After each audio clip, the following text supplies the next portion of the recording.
Hey guys, welcome back. In today's video I show you how to delete account of Tonkeeper wallet.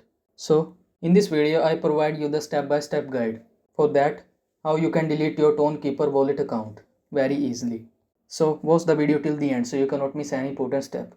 First, open your Tonkeeper wallet app in your mobile and in the home page you will see the option of settings at the top right corner. Click on it. When you click on settings, you will see a lot of options.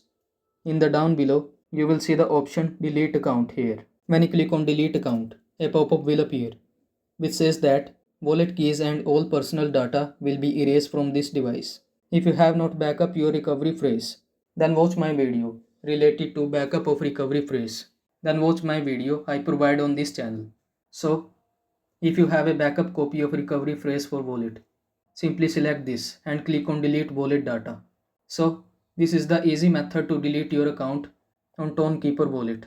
I hope this video was helpful to you. Don't forget to like this video and subscribe to my channel for more this type of content. Thanks for watching.